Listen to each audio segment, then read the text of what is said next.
लाल बाबा राय studio से आप देख रहे हैं न्यूज 18 बिहार झारखंड।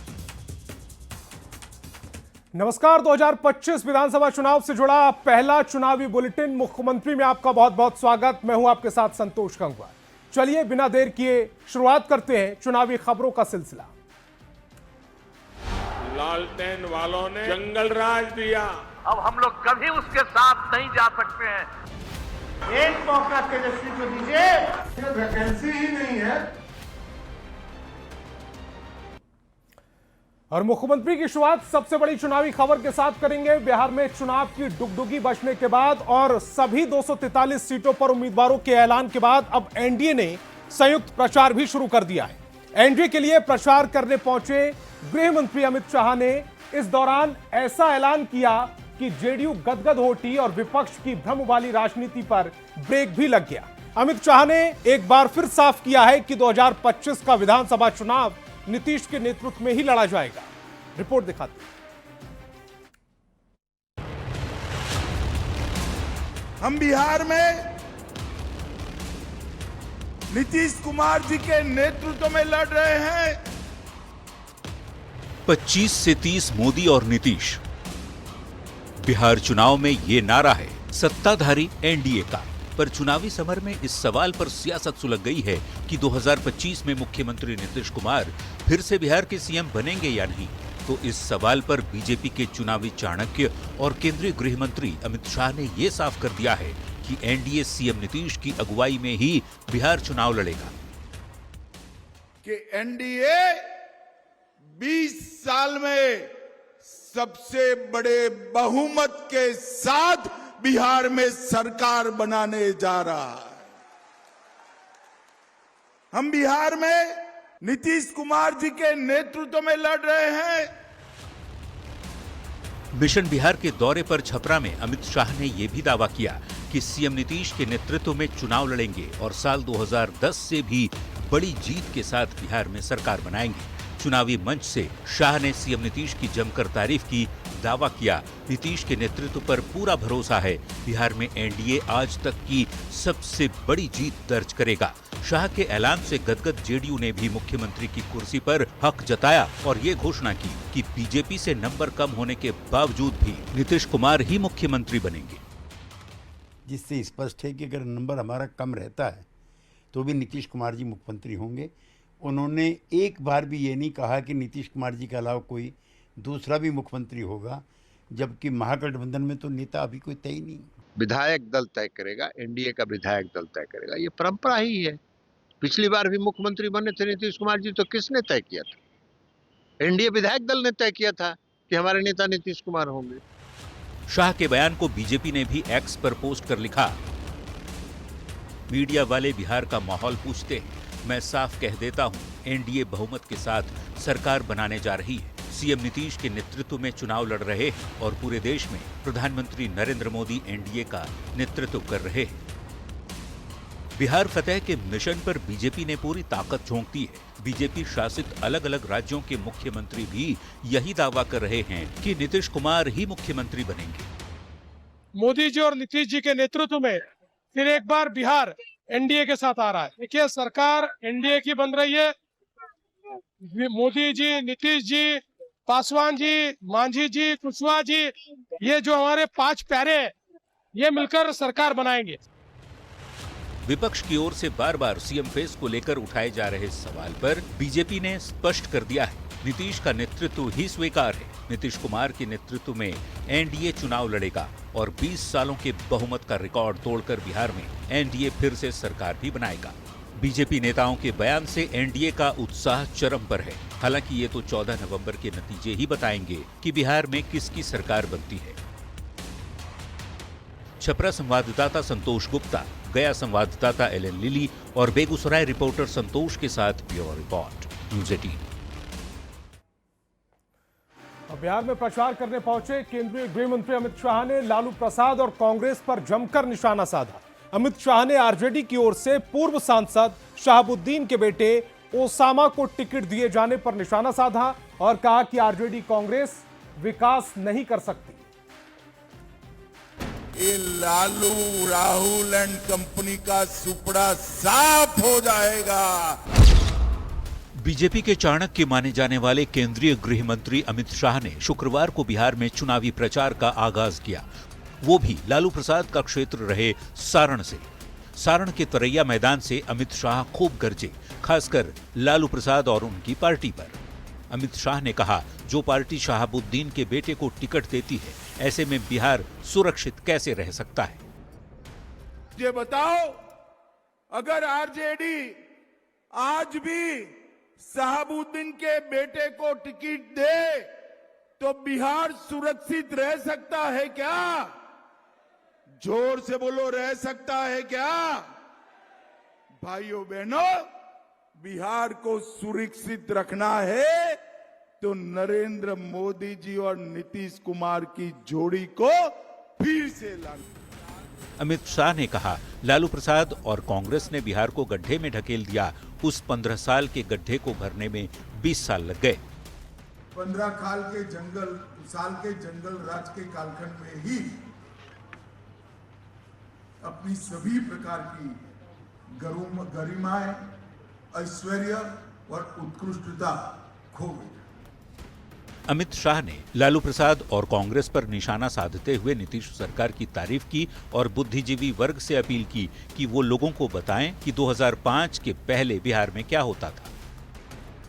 कि एक जमाने में बिहार में 6 चरण में चुनाव होता था, अब बिहार में 2 चरण में चुनाव हो रहा है। तो पहले 6 चरण में भैया क्यों करना पड़ता था? 6 चरण में इसलिए करना पड़ता था कि इतनी सारी सुरक्षा की व्यवस्था ही नहीं हो पाती थी, और अब 2 चरण में इसलिए करना पड़ता है कि बिहार सुरक्षित। बिहार में जब जब चुनाव होता है, बीजेपी के नेता जंगल राज का जिक्र करते हैं और लालू प्रसाद के 15 साल के शासन पर निशाना साधते हैं। देखना होगा इस चुनाव में बिहार की जनता जंगल राज वाले वार को पसंद करती है या नहीं। न्यूज 18 के लिए छपरा से रवि एस नारायण, संतोष गुप्ता और पटना से शैलेंद्र कुमार के साथ ब्यूरो रिपोर्ट। इधर एनडीए में समय के साथ सारे कंफ्यूजन खत्म होते जा रहे हैं, उधर महागठबंधन में कंफ्यूजन ही कंफ्यूजन नजर आ रहा है।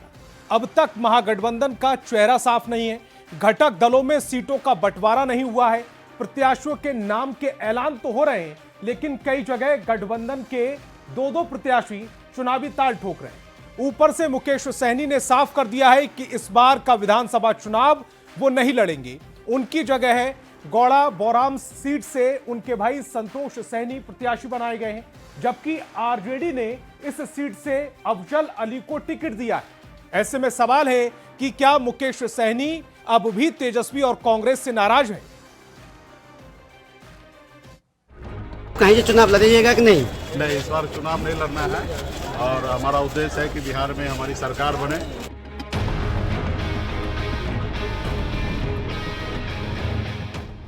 बिहार में विधानसभा चुनाव को लेकर सत्ताधारी गठबंधन एनडीए ने सीटों का बंटवारा कर लिया और सभी 243 उम्मीदवारों का ऐलान किया, लेकिन विपक्षी खेमे यानी महागठबंधन में सीट बंटवारे की तस्वीर अभी भी धुंधली। हालांकि विकासशील इंसान पार्टी के संस्थापक और बिहार सरकार में मंत्री रह चुके मुकेश सहनी ने ये साफ कर दिया है कि विधानसभा का चुनाव वे नहीं लड़ेंगे। नहीं, इस बार चुनाव नहीं लड़ना है और हमारा उद्देश्य है कि बिहार में हमारी सरकार बने और 243 सीट पर जाके प्रचार करें और मैक्सिमम सीट कैसे जीता जाए, इसके लिए मेरा संघर्ष रहेगा। इस बार मैं चुनाव नहीं लड़ रहा। मल्लाह और निषाद समाज की राजनीति करने वाले मुकेश सहनी ने बिहार की सियासत में सन ऑफ मल्लाह के नाम से अपनी पहचान बनाई थी। पिछले चुनाव में एनडीए का हिस्सा रहे मुकेश सहनी इस बार महागठबंधन में शामिल हैं। चुनाव की तारीखों के ऐलान के बाद से ही सहनी लगातार कांग्रेस और आरजेडी नेताओं के साथ सीट बंटवारे में 60 सीटों पर सहमति बनाने की कोशिश कर रहे थे, लेकिन बात बन नहीं पाई। अंत तक रूठे सहनी को आरजेडी ने मनाने की कोशिश की और वीआईपी के सामने 15 सीटों की पेशकश रखी। एमएलसी और राज्यसभा की सीट देने का भी ऑफर किया, लेकिन डिप्टी सीएम की मांग पर सहनी अड़े रहे। अभी भी यही कह रहे हैं उन्हें राज्यसभा नहीं जाना, बिहार का उप मुख्यमंत्री बनना है। राज्यसभा में जा रहे हैं तो वो ठीक है, वो सरकार बना के यहाँ डिप्टी सीएम बनना है, राज्यसभा नहीं जाना है, यहाँ डिप्टी सीएम बनना है। बिहार चुनाव से खुद को किनारे कर चुके मुकेश सहनी को लेकर चर्चा थी कि दरभंगा की गौड़ा बौराम सीट से वीआईपी प्रमुख पर्चा भर सकते हैं, लेकिन आरजेडी सुप्रीमो लालू प्रसाद ने पहले ही गौड़ा बौराम से अफजल अली को आरजेडी का सिंबल सौंप दिया था। नामांकन के आखिरी दिन अफजल अली ने आरजेडी से पर्चा भी दाखिल कर दिया। दिलचस्प बात यह है कि इसी सीट से मुकेश सहनी के भाई और वीआईपी के राष्ट्रीय अध्यक्ष संतोष सहनी ने भी नॉमिनेशन कर दिया है। गौड़ा बौराम की एक ही सीट पर महागठबंधन के दो उम्मीदवार के उतरने से कंफ्यूजन की स्थिति बन गई है। इंतजार इस बात का है कि आरजेडी कैंडिडेट अफजल अली या मुकेश सहनी के भाई संतोष सहनी में से कोई अपनी उम्मीदवारी वापस लेता है या नहीं, या दोनों के बीच फ्रेंडली फाइट देखने को मिलती है। रोचक ये भी है कि मुकेश सहनी यदि चुनाव नहीं लड़ेंगे तो डिप्टी सीएम कैसे बन पाएंगे? क्या सहनी एमएलसी के रूप में उच्च सदन में पहुंचेंगे? क्योंकि यही वो रास्ता है जिसके जरिए सहनी नीतीश सरकार में भी मंत्री बने थे। दरभंगा संवाददाता विपिन कुमार दास के साथ ब्यूरो रिपोर्ट, न्यूज़ 18। पहले चरण का नामांकन खत्म हो गया है, लेकिन महागठबंधन में सीटों पर कंफ्यूजन खत्म होने का नाम नहीं ले रहा। दरअसल कई सीटों पर महागठबंधन के दो दलों ने एक साथ नामांकन कर दिया। जैसे बछवाड़ा से कांग्रेस और सीपीआई, वैशाली से आरजेडी और कांग्रेस के उम्मीदवारों ने नामांकन कर दिया है। गौड़ा बौराम से आरजेडी और वीआईपी ने पर्चा भरा है। वहीं लालगंज में आरजेडी और कांग्रेस उम्मीदवारों ने नॉमिनेशन किया है। इसके अलावा राजा पाकड़ और रोसड़ा में सीपीआई और कांग्रेस के प्रत्याशियों ने नामांकन किया है। ऐसे में अगर एक एक उम्मीदवारों ने नामांकन वापस नहीं लिया तो एक ही सीट पर महागठबंधन के सहयोगी एक दूसरे के खिलाफ ही ताल ठोकते नजर आ सकते हैं। ऐसे में सवाल है कि आखिर महागठबंधन में सीट का कंफ्यूजन कब खत्म होगा। और अमरपुर से जेडीयू उम्मीदवार जयंत राज आज नामांकन नहीं कर पाए। दरअसल वो नामांकन के लिए महज 2 मिनट देर से पहुंचे थे, इसी वजह से नामांकन नहीं कर पाए। इसको लेकर जेडीयू उम्मीदवार और भवन निर्माण मंत्री जयंत राज ने कहा कि नामांकन केंद्र पहुंचने में देरी रास्ते में लोगों से मिलने के कारण हुई। अब उन्होंने कल नामांकन करने की बात कही है। आपको बता दें कि निर्वाचन आयोग की ओर से नामांकन की समय सीमा का पालन कड़ाई से करवाया जा रहा है। अरे 1 मिनट लेट हो गया, लेकिन जो चुनाव आयोग का नियम है वो हमको आपको सबको पालन करना चाहिए। बहुत धन्यवाद। अरे 1 मिनट लेट हो गया, लेकिन जो चुनाव आयोग का नियम है वो हमको आपको सबको पालन करना चाहिए। बहुत धन्यवाद।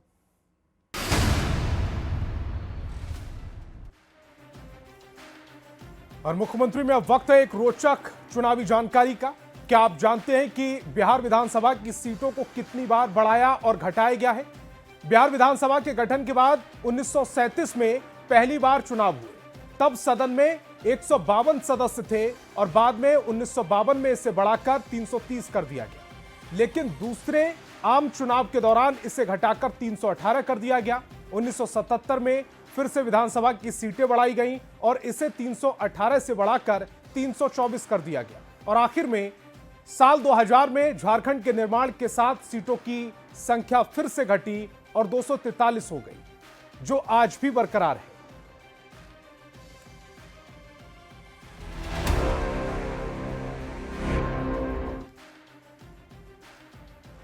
तो चलिए मुख्यमंत्री में अब आपको दिखाते हैं चुनाव की चौपाल। मोतिहारी में विधानसभा चुनाव को लेकर सियासी सरगर्मी बढ़ गई है। हर तरफ चुनावी माहौल है। चारों तरफ चौक चौराहों पर चर्चा तेज हो गई कि चुनावी लड़ाई में इस बार कौन बाजी मारेगा। क्या इस बार सीएम नीतीश का जादू बरकरार रहेगा या जनता किसी नए चेहरे को मौका देगी? क्या है जनता की राय, दिखाते हैं आपको। बिहार विधानसभा के चुनाव का बिगुल बज चुका है। दूसरे चरण के नामांकन की प्रक्रिया आज से शुरू हो गई है। वैसी स्थिति में हम ग्रामीण इलाके में पहुंचे हैं और लोगों से बात करेंगे कि आखिर इस बार उनका वोट जो है वो जात पे होगा या विकास पे होगा। क्योंकि अमूमन बातें जरूर होती है, लेकिन जब वोटिंग का समय आता है तो तमाम लोग, कई ऐसे वोटर हैं जो अपने जात के उम्मीदवार को वोट करते हैं, कई ऐसे वोटर हैं जो जात पात को छोड़कर विकास पे बात करते हैं। हमारे साथ कई लोग हैं, देखिए तस्वीर आपको दिखा रहे हैं, सभी ग्रामीण इलाके के लोग हैं। विकास पर होगा, जो विकास किया है उसको वोट दिया जाएगा। जो मोदी जी का है, एनडीए का है, जो रोड बना है, राशन है, बिजली है, सब कुछ जो दे रहा है उसी को न वोट दिया जाएगा। हाँ वह जो काम करे तो ओकरे के वोट देवे के बा। सब तो मोदी जी करे दान, राशन उहे दे दान, सब बिजली सब उहे देले बड़ा, सब तो वह करे दान। लेकिन जब वोट आवल तो लोग जात के बात करे लगल। ना जात के बात का है, विकास की बात है। हाँ विकास के बात। वोट हो हमनी जे बाड़ी हमनी दे मोदी जी के वोट, बाकी कोई आओ जाओ उसे कोई मतलब नहीं। बस हमने मोदी जी के गोवन छाप होके जे भी खड़ा होके हमने ओकरे के दे। काहे सब कुछ दे जा हमने के, बिजली दे जा, राशन दे जा, तो हर चीज दे जा, ओके देव हमनी। यही अवली वाले के दे दिए कुछ होई, लोग के पैसा मिले जा। हाँ हमने के इतने तक बात। क्या नाम आपका? सुरेंद्र पासवान। जो विकास करेगा उसी को वोट दिया जाएगा। लेकिन चुनाव के समय तो जात वाला फैक्टर, जात वाला कोई फैक्टर नहीं कोई फैक्टर नहीं। क्या हुआ है? बहुत काम हुआ है, इधर काम हुआ है। काम हुआ है। क्या क्या काम हुआ है? लाइट हुआ, रोड के काम हो गया, राशन मिल रहा है, अभी 10,000 फ्री वाला मिल रहा है लेडीज का। तो अभी लेडीज को मिल रहा है तो आप लोग खुद, आप लोग तो मिला नहीं। लेडीज को मिलेगा तो लेडीज हमारा ही पत्नी है ना, जो जीविका वाला मिल रहा है पत्नी को मिलेगा तो हमारा ही है, हम कमा के देंगे तो उसी का है ना। बात हुआ। क्या नाम है आपका? चंदेश्वर कुमार। इसलिए कि जात का राजनीति करने वाला आकर वोट जात का नाम पर ठग के ले जाता है, उसके बाद मुंह दिखाने नहीं आता है। तो जो विकास करेगा उसी को हम लोग वोट देंगे। एनडीए सरकार पर विश्वास है, मोदी जी पर भरोसा है, क्योंकि मोदी जी का जब से शासन, चाहे नीतीश जी का जब से शासन है, विकास बहुत हुआ है। पहले तो पेड़ के नीचे स्कूल में पढ़ाई होता था, अब स्कूल हर गांव में स्कूल बन गया है। रोड पहले नहीं था, रोड बन गया। मोदी जी का राशन लोग को मिल रहा है, गरीब लोगों को। खुश हैं आप लोग? हम लोग खुश हैं एनडीए से, हम लोग का पूरा गांव एनडीए के समर्थन में है। नीतीश जी का समय में तो हमनी का बड़ा बढ़िया 10 बजे 11 बजे रात का सब्जी खरीद के घरे आवतानी, केहू नहीं के पूछे वाला, कुत्ता कौआ टोके वाला नहीं के। जंगल आज हमनी का थोड़े ना चाहिए, हमनी का चाहिए राजा का जिंदगी में सही जिंदगी जी, सही राजा हमनी के मिले, सही काम करे वाला मिले, ओकरा का वोट दे। हम जात पात से का लेवे देवे के बा, हमरा काम से मतलब बा। हमने किसान बाड़ी दिन भर काम करीला, सांझ के जाइले बेरे डूबे लागल तो बाजार करे। तमाम जो योजनाओं का लाभ हम सभी को मिल रहा है, तो वैसी स्थिति में हम तमाम लोग जाति पाति के बंधन से ऊपर उठकर विकास के मुद्दे पर हम वोटिंग करेंगे। अवनीश कुमार, न्यूज 18 मोतिहारी। तो मुख्यमंत्री में आज फिलहाल इतना ही। आप देखते रहिए न्यूज 18 बिहार झारखंड। वालों ने जंगल राज भी